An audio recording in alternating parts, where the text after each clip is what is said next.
Saviez-vous qu'il n'y a que 10 minutes de différence entre une vie d'anxiété constante et une vie de paix surnaturelle? Ces 10 minutes pourraient être exactement ce dont vous avez besoin pour expérimenter la puissance transformatrice de Dieu dans votre quotidien. Combien de fois vous êtes-vous vous réveillé le cœur lourd, avec des inquiétudes qui semblaient plus grandes que votre propre foi? Peut-être s'agit-il d'une décision importante à prendre, d'une situation financière qui ne se résout pas d'elle-même, ou simplement de cette sensation de tâtonnement, de ne pas savoir si vous êtes sur la bonne voie. En réalité, nous traversons tous des moments où notre première réaction est le désespoir, l'anxiété ou une tentative désespérée de tout comprendre par nous-mêmes.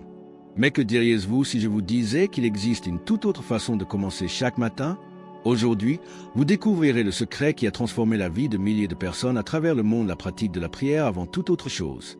Il ne s'agit pas d'une prière mécanique ou d'un rituel vide de sens, mais plutôt d'une conversation intime et puissante avec le Créateur de l'univers, celui qui connaît chaque détail de votre avenir et a un plan parfait pour votre vie. Lorsque vous apprenez à abandonner vos matins au Seigneur et à faire pleinement confiance à ses desseins, un phénomène surnaturel se produit, la paix envahit votre cœur, la clarté mentale se manifeste et des bénédictions commencent à affluer d'une manière que vous n'auriez jamais imaginée. Préparez-vous pour un voyage transformateur qui révolutionnera non seulement vos matins, mais aussi votre vision de la vie. Vous découvrirez bientôt comment une foi authentique et la prière matinale peuvent être vos armes les plus puissantes contre toutes les tempêtes de la vie. Avez-vous déjà réfléchi au fait que le plus grand combat que nous menons quotidiennement n'est peut-être pas celui contre les circonstances extérieures, mais contre notre tendance à vouloir tout contrôler? La confiance dans le plan de Dieu commence précisément au moment où nous reconnaissons que notre vision est limitée, tandis que la sienne est parfaite et éternelle. Lorsque Jérémie 2911 nous révèle que le Seigneur a des projets de prospérité et d'espoir pour nous, ce n'est pas seulement une belle promesse, mais une déclaration de guerre contre l'anxiété et la peur. Imaginez commencer chaque matin avec la certitude absolue que, quoi qu'il arrive, vous êtes entre les mains de l'architecte de l'univers. Ce n'est pas de la naïveté, c'est une foi intelligente mise en pratique. La différence entre ceux qui vivent dans une tension constante et ceux qui cheminent sereinement réside précisément dans la capacité de dire « j'ai confiance en toi, Seigneur » et d'y croire sincèrement. Je ne parle pas d'une résignation passive, mais d'un abandon actif qui libère la puissance de Dieu pour agir dans votre vie. Pensez à l'histoire de Joseph d'Égypte, vendu comme esclave, injustement emprisonné, oublié pendant des années, mais toujours convaincu qu'il y avait un but plus grand à chaque épreuve. Devenu gouverneur et sauvant des nations entières de la famine, il put dire à ses frères « Vous avez de mauvaises intentions, mais Dieu avait de bonnes intentions ». La prière du matin est le moment où vous déclarez cette même confiance, préparant votre cœur à reconnaître la main de Dieu dans chaque détail de votre journée. Il y a une grande différence entre les personnes qui réagissent impulsivement et celles qui réagissent avec sagesse, et cette différence porte un nom, la prière. Lorsque vous faites de la prière votre première réaction, quelque chose d'extraordinaire se produit, vous vous connectez directement à la source de toute sagesse avant de prendre une décision. C'est comme consulter le manuel du fabricant avant d'essayer de réparer quelque chose qui semble cassé. Le matin est le moment le plus stratégique pour établir cette connexion, car c'est là que votre esprit est le plus réceptif et votre cœur le plus disposé à entendre la voix du Seigneur. Imaginez avoir le même calme que Jésus lorsque ses disciples l'ont réveillé en panique. Pendant la tempête, il ne panique pas, il calme simplement les eaux. L'habitude de prier d'abord n'est pas seulement une pratique religieuse, c'est une révolution dans notre façon d'affronter les difficultés. Lorsqu'un message WhatsApp vous fait battre le cœur, ou que vous recevez une nouvelle qui vous touche profondément, votre première réaction passe du désespoir à la recherche de la présence de Dieu. C'est comme avoir un super pouvoir que 99 des gens ignorent, un accès direct au trône de la grâce avant que la tempête émotionnelle ne s'installe. Commencez dès demain avant de décrocher le téléphone, avant de regarder les informations, avant de faire quoi que ce soit. Consacrez au moins 10 minutes à parler à celui qui connaît déjà tous vos besoins. Vous serez étonné de voir comment les solutions surgissent naturellement, comme si Dieu lui-même orchestrait chaque détail pour votre bien. L'histoire d'Anne est l'une des plus puissantes démonstrations de la façon dont la prière persévérante peut transformer non seulement une vie, mais le destin de toute une nation. Imaginez une femme qui se rendait chaque jour au temple avec une profonde douleur, l'impossibilité d'avoir des enfants dans une culture où cela était considéré comme une malédiction. Mais Anne possédait quelque chose que la plupart des gens ont perdu aujourd'hui, la capacité de transformer sa douleur en source de prière plus intense. Elle ne s'est pas contentée de demander une fois et d'abandonner, elle a prié si intensément que le prêtre Élie la croyait ivre. Voilà la différence entre ceux qui reçoivent des miracles et ceux qui attendent qu'il tombe du ciel, la persévérance en présence de Dieu. Ce qui m'impressionne le plus dans l'histoire d'Anne, c'est la façon dont elle a combiné une foi inébranlable et un abandon total au plan de Dieu. Elle ne s'est pas contentée de demander un fils, elle a promis de le rendre au Seigneur pour qu'il le serve au temple jusqu'à la fin de ses jours. C'est comme si elle disait « Seigneur, j'ai tellement confiance en ton plan que je suis prête à renoncer à mon plus grand désir pour accomplir ton dessein. » Et le résultat? Samuel est devenu l'un des plus grands prophètes d'Israël, l'homme qui a oint des rois et changé le cours de l'histoire. Quand vous priez le matin, souvenez-vous d'Anne, ses larmes n'ont pas été vaines. Ses prières n'ont pas été vaines, et son témoignage résonne encore des milliers d'années plus tard. Sa situation peut paraître impossible aujourd'hui, mais Anne nous enseigne que Dieu a un timing parfait et que les bénédictions qu'il prépare dépassent infiniment nos demandes.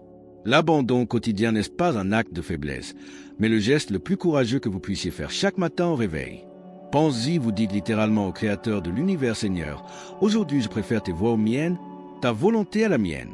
C'est comme confier vos clés de voiture au meilleur conducteur du monde, vous savez que vous arriverez à destination en toute sécurité et efficacité. Lorsque vous prenez l'habitude de commencer chaque journée en abandonnant vos soucis, vos peurs et même vos rêves aux pieds du Seigneur, quelque chose de surnaturel se produit, le poids est enlevé de vos épaules et tombe entre les mains de celui qui maintient l'univers en son unité. Il ne s'agit pas d'abandonner vos rêves ou de lutter, il s'agit d'aligner vos efforts sur le plan parfait de Dieu. L'abandon matinal est comme une remise à zéro quotidienne pour votre âme, une occasion de vous libérer de tout ce que vous avez essayé de porter seul. Combien de nuits avez-vous perdu le sommeil à essayer de résoudre des problèmes totalement hors de votre contrôle? La prière matinale d'abandon est l'antidote à cette anxiété destructrice. C'est le moment où vous déclarez ce jour appartient au Seigneur. Ses décisions sont entre ses mains. Ses résultats dépendent de sa grâce. Commencez à pratiquer cela dès demain avant de vous préoccuper de votre liste de choses à faire, avant de vous tracasser pour les problèmes en suspens. Prenez quelques minutes pour abandonner chaque détail de votre journée au Père. Vous serez étonné de voir comment les solutions apparaissent naturellement, comme si Dieu déplaçait les pièces de l'échiquier de votre vie d'une manière que vous n'auriez jamais imaginée. Votre témoignage est l'arme la plus puissante dont vous disposez pour influencer des vies et étendre le royaume de Dieu sur terre. Lorsque vous racontez comment la prière du matin a transformé votre perspective, comment la confiance dans le plan de Dieu a apporté la paix à votre cœur, vous ne vous contentez pas de raconter une histoire, vous semez des graines de foi dans le cœur de personnes qui traversent peut-être la même épreuve que vous.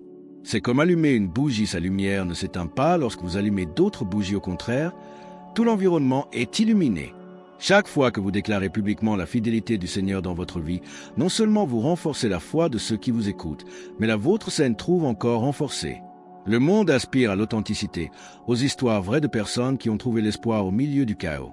En partageant les bénédictions reçues par la prière dans les commentaires, sur les réseaux sociaux et dans vos conversations quotidiennes, vous devenez un instrument entre les mains de Dieu pour atteindre les cœurs blessés. N'ayez pas peur d'être vulnérable et de partager votre vie avant cette matinée d'intimité avec le Seigneur.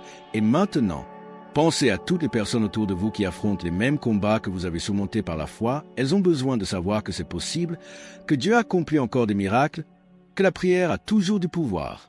Votre témoignage pourrait être exactement ce dont quelqu'un a besoin pour ne pas abandonner et chercher une vie plus proche de son Créateur.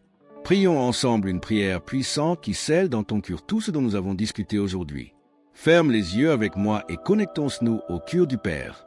Seigneur Jésus, je me présente devant ton trône de grâce en cet instant, reconnaissant que j'ai besoin de ta présence chaque matin de ma vie. J'ai confiance en ton plan parfait pour moi, même lorsque je ne comprends pas les circonstances que je vis. Père, je te confie tous mes soucis, toutes mes peurs, toutes mes angoisses. Je choisis de faire de la prière ma première réponse à toute situation. Tout comme Anna a persévéré dans la prière et a été immensément bénie, je choisis moi aussi de persister en ta présence, sachant que tu as le meilleur pour ma vie. Seigneur, utilise mon témoignage pour influencer d'autres vies, afin que davantage de personnes puissent connaître ton amour et expérimenter la puissance de la prière. Que chaque matin soit une nouvelle occasion de m'abandonner totalement à ta volonté. Je déclare que ce jour appartient au Seigneur, que mes décisions sont entre ses mains saintes et que les bénédictions du ciel se déversent sur ma vie. Au nom de Jésus, Amen. Nous sommes arrivés au terme de ce voyage transformateur, mais en réalité, ce n'est que le début de votre nouvelle vie d'intimité avec Dieu. Je vous pose maintenant une question qui pourrait bouleverser le cours de vos prochains jours. Allez-vous continuer à vous réveiller paniqué, à consulter votre téléphone avant même de remercier Dieu d'être en vie? Ou choisirez-vous de commencer chaque matin en présence de celui qui a le contrôle absolu sur chaque détail de votre existence? La différence entre une vie d'anxiété et une vie de paix est littéralement à une prière près. Le plan de Dieu pour votre vie est déjà tracé. Les bénédictions sont déjà préparées. La voie est déjà ouverte, il ne vous reste plus qu'à faire ce premier pas de foi. Imaginez à quoi ressemblerait votre vie dans 30 jours si vous mettiez pleinement en pratique tout ce que vous avez appris aujourd'hui. À quoi ressemblerait votre réveil chaque jour avec la certitude d'être entre les mains du Seigneur? À quoi ressemblerait l'épreuve en sachant que votre première réaction est la prière et non le désespoir? À quoi ressemblerait la même confiance que Anne, sachant que vos larmes ne sont pas vaines et que Dieu vous prépare quelque chose d'extraordinaire? Le témoignage que vous partagerez dans quelques mois pourrait être exactement ce dont quelqu'un a besoin pour ne pas perdre la foi. Si ce contenu vous a touché et que vous souhaitez continuer à grandir spirituellement, n'oubliez pas de vous abonner à la chaîne et d'activer la cloche de notification. Ainsi, vous ne manquerez aucune parole vivifiante qui pourrait révolutionner votre vie avec Dieu. Laissez votre témoignage dans les commentaires, racontez-nous comment Dieu a agi dans votre vie par la prière et partagez votre histoire de foi, car votre parole pourrait être le miracle que quelqu'un espère entendre aujourd'hui. Partagez cette vidéo avec quelqu'un qui a besoin d'entendre ce message, diffusez cette parole d'espoir et de foi. Et n'oubliez pas, demain matin, avant toute chose, vous avez rendez-vous avec le Roi des Rois. Ne le manquez pas, il vous attendra.